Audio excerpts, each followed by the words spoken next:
Mayong buntag sa tanan mga anggol, no? November 26, 2025.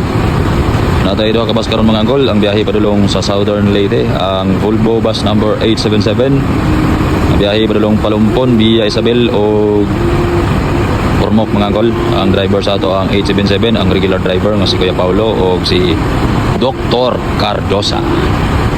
O ang bus number 2302, biyahe padulong Maasin, sila pod nagdala sa Iluan o Burawin mga anggol, no? Ang driver sa ato ang 2302 si Kuya Maquitis o si Kuya Galinato mga angkol. Ug ay hari ta mapadayon sa unahan mga angkol, no, sa ato ang gamay nga vlogging. Ato rin taga pagtagad ning ato ang mga solid supporters o mga followers mga angkol, no. Ug labi na po ning atong mga viewers. Shout out ita kay Judita Patay from Muswan. So kaning Muswan murag Bukidnon ni mga angkol, no, parte ni siya sa Bukidnon.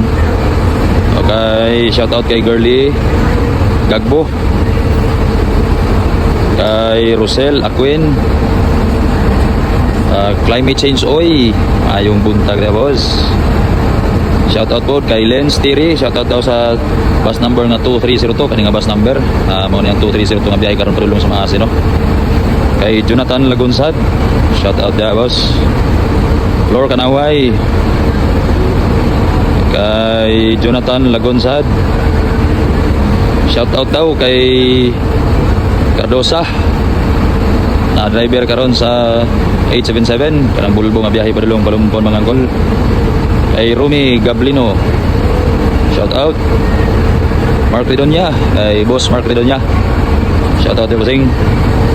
Og sa ko pong igagaw, no, nga si Byron Alingal Dodong, pa-flex daw idol, dangi ko na idol.